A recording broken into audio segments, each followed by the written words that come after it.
Bismillahirrahmanirrahim. Assalamualaikum warahmatullahi wabarakatuh. Innal hamdalillah nahmaduhu wa nasta'inuhu wa nastaghfiruh wa natubu ilayh wa na'udzu billahi min shururi anfusina wa sayyiati a'malina. Man yahdihillahu فلا مضل له ويضلل فلا هادي له. أشهد أن لا إله إلا الله وحده لا شريك له له الملك وله الحمد وهو على كل شيء قدير. وأشهد أن محمدا عبده ورسوله صلى الله عليه وعلى آله وأصحابه والتابعين لهم بإحسان إلى يوم المعاد والمصير وسلم تسليما كثيرا.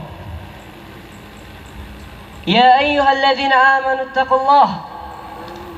اتقوا الله الذي خلقكم من نفس واحدة وخلق منها زوجها وبث منهما رجالا كثيرا ونساء واتقوا الله الذي تساءلون به والأرحام إن الله رقيبا. وقال أيضا يا أيها الذين آمنوا اتقوا الله لا تموتن إلا وأنتم مسلمون. وقال أيضا يا أيها الذين آمنوا اتقوا الله وقولوا قولا سديدا يصلح لكم أعمالكم ويغفر لكم ذنوبكم ومن يطع الله ورسوله فقد فاز فوزا عظيما. أما بعد فإن أصدق الحديث كتاب الله وخير الهدى هدى محمد صلى الله عليه وسلم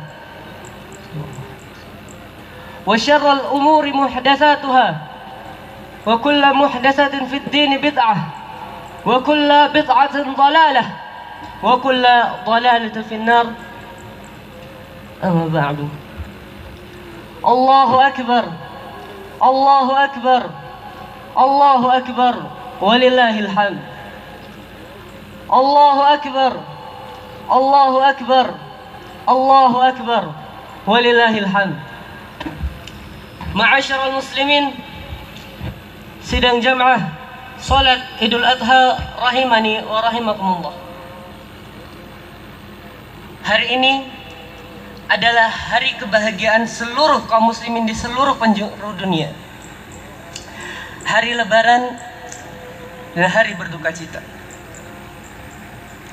Semakin menjadi indah pula hari tersebut tatkala kita membukanya dengan bersujud kepada Sang Pencipta alam semesta. Dan semakin indah pula hari tersebut tatkala kita mengiringinya dengan gema takbir dan sanjungan kepadanya. Hari ini adalah hari raya Idul Adha, hari An-Nahr, yang Allah sebutkan juga Al-Hajju Akbar. Dan hari ini merupakan hari yang teragung dari seluruh hari yang ada, sebagaimana yang Nabi sabdakan kepada kita, Inna a'zamal ayyami 'inda Allah tabaraka wa ta'ala yaumun nahr. Sesungguhnya hari yang paling agung di sisi Allah adalah hari An-Nahr, yaitu 10 Dzulhijjah ini. Hari ini pun menjadi hari yang mulia karena terkumpulnya banyak ibadah yang mulia pada hari ini. Bagi para jemaah haji, mereka sekarang sedang melaksanakan ibadah, melempar jumrah, tahlil, mencukur rambut, tawaf ifadah dan sa'i.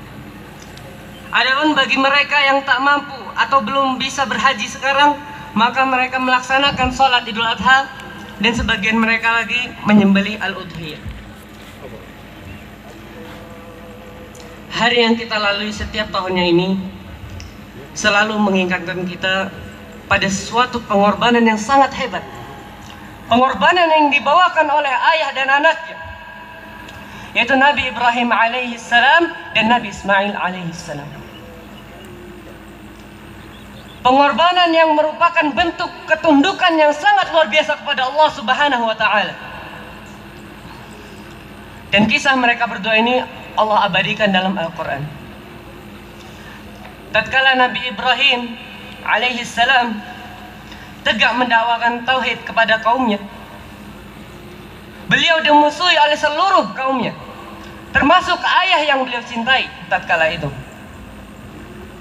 Lantas tatkala Nabi Ibrahim ingin menegakkan argumen untuk kaumnya, beliau menghancurkan berhala-berhala sesembahan mereka. Beliau hancurkan luluh latakan seluruh sesembahan mereka, patung-patung yang ada. Namun tatkala itu kaumnya justru murka dan marah akan perbuatannya, dan bahkan ingin membakar Ibrahim hidup-hidup saat itu juga, membuat api yang sangat besar, yang sangat panas dan begitu bergelora. Namun Allah Subhanahu wa taala dengan mukjizatnya menjadikan api itu bardaw wa salaman ala Ibrahim. Dengan kuasanya Allah jadikan api tersebut dingin dan menjadi keselamatan bagi Ibrahim alaihissalam. Maka tatkala Nabi Ibrahim merasa kaumnya sudah tidak bisa lagi didakwahi, kaumnya sudah tidak lagi bisa dinasihati dengan nasihat-nasihat yang lembut, maka beliau berhijrah ke satu tempat ke tempat yang lain. Dan beliau pun memohon kepada Allah agar diberi keturunan yang soleh. Dalam sini Allah berfirman dalam ayatnya yang menceritakan tentang perkataan Ibrahim, wa qala inni dzahibun ila rabbi sayahdih rabbi habli minas salihin fabasyarnahu bi ghulamin halim. Maka tatkala itu Nabi Ibrahim berkata, inni dzahibun ila rabbi sayahdih, sesungguhnya aku akan berhijrah mencari tempat yang lebih baik, dan Rabbku Allah Subhanahu wa taala pasti akan memberiku petunjuk di situ.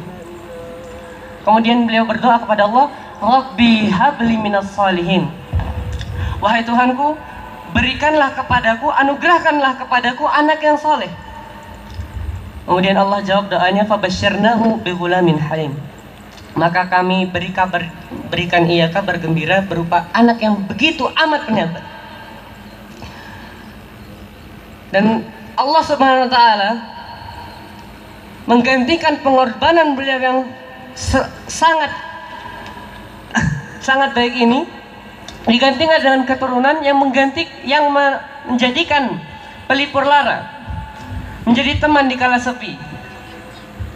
Namun anak ini Allah berikan tatkala Nabi Ibrahim, ada ulama berpendapat bahwa beliau berumur 80 tahun. Begitu ujian yang berat tatkala beliau menunggu keturunannya. Menunggu keturunan setelah sekian lama, beberapa tahun lamanya menunggu keturunan yang tak lama dapat datang, akhirnya Allah beri kabar gembira di situ. Namun ternyata anugerah kebahagiaan itu tidak berlangsung lama.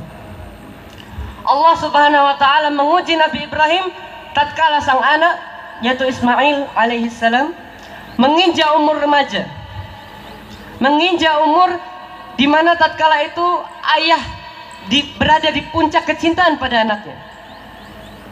Maka Allah berfirman, "Falamma balagha ma'ahu as-sa'ya qala ya bunayya inni ara fil manami anni azbahuka fanzur madza tara." Qala ya abati fa'al ma tu'mar satajiduni insyaallahu minas sabirin. Maka tatkala Nabi Ismail alaihissalam putra Ibrahim mencapai umur balik, balagha ma'ahu as-sa'ya, membantu orang tuanya, memberikan orang tuanya kebahagiaan di situ. Dan kehadirannya, Ibrahim berkata kepada anaknya, wahai anakku, sesungguhnya aku melihat dalam mimpiku bahwasanya aku menyembelihmu. Fanzur madza tara, maka pikirkanlah bagaimana pendapatmu. Kemudian sang anak menjawab, Ismail alaihissalam, wahai ayahku, ya abadi fa'al ma tu'mar. Wahai ayahku, laksanakanlah apa yang diperintahkan Allah kepadamu. Laksanakan apa yang diperintahkan Allah kepadamu. Satajiduni insyaallahu minas sabirin. Insyaallah engkau akan mendapatiku sebagai orang-orang yang bersabar. Saat itu kira-kira umur Ismail mencapai belasan tahun. Dan tatkala itu Ibrahim alaihissalam telah mencapai umur kira-kira 100 tahunan. Dan bisa kita bayangkan betapa butuhnya ayah, sesosok anak yang bisa membantunya. Dikala ayah sedang lemah, ayah sudah tidak mampu apa-apa lagi, dan dia sedang bertumpu kepada anaknya. Allah menguji Nabi Ibrahim dan memerintahkan ia untuk menyembelih anaknya. Ujian ini tentu lebih berat dibandingkan ketika beliau diperintahkan untuk masuk ke dalam api yang begitu menggelora. Karena betapa banyak kita lihat seorang ayah mencintai anaknya melebihi kecintaannya daripada apapun, bahkan rela berkorban demi anaknya. Maka Ibrahim dengan penuh ketenangan mengatakan, "Ya bunayya, inni ara fil manami anni azbahuka." Wahai anakku, sesungguhnya aku sedang melihat dalam mimpiku bahwasanya aku menyembelihmu. Perhatikanlah, Ibrahim mengatakan aku sedang melihat dalam mimpiku. Seakan-akan beliau ketika mengabarkan kepada Ismail kabar tentang mimpinya, sangat beliau hadirkan dalam benaknya bahwa beliau sedang menyembelih anaknya. Betul-betul tergambar dalam pikiran beliau. Ada begitu dahsyatnya ujian yang begitu berat ini. Allahu Akbar, Allahu Akbar, Allahu Akbar, walillahil hamd. Ma'asyiral muslimin, perlu kita ketahui, derajat wahyu ada beberapa tahapan. Dan yang paling rendah dari derajat wahyu tersebut adalah perantaranya melalui mimpi. Jadi mimpi para nabi termasuk wahyu. Nabi Ibrahim tatkala Allah berikan wahyu dengan perantara yang paling rendah, perantara yang mungkin sebagian kita akan merasa ragu apabila kita diberikan dengan hal tersebut. Nabi Ibrahim tidak menunggu mimpi untuk kedua kalinya, ketiga kalinya, tidak. Dan Nabi Ibrahim tidak komplain ke Allah, "Ya Allah, adakah perintah lain selain ini? Adakah yang bisa menggantikan perintahmu selain ini?" Tidak. Nabi Ibrahim tidak mengatakan demikian. Nabi Ibrahim langsung melaksanakan perintah Allah di saat itu juga, di kala itu juga. Dan Nabi Ibrahim alaihissalam tatkala menyampaikan kepada anaknya, beliau tidak mengatakan kepada anaknya, "Wahai anakku, aku diperintahkan oleh Tuhanku untuk menyembelihmu, maka taatlah." Maksudnya legowolah ketika kamu saya sembelih. Tidak, Nabi Ibrahim tidak mengatakan demikian. Namun Nabi Ibrahim mengatakan, "Fanzur madza tara." Pikirkanlah bagaimana pendapatmu. Artinya dia berdiskusi kepada anaknya. Hal ini tidak lain agar anaknya Nabi Ismail mencapai derajat keikhlasan. Agar Nabi Ismail menyerahkan dirinya dengan ikhlas, bukan karena keterpaksaan. Agar Nabi Ismail juga mendapat pahala yang sama, ganjaran yang begitu besar.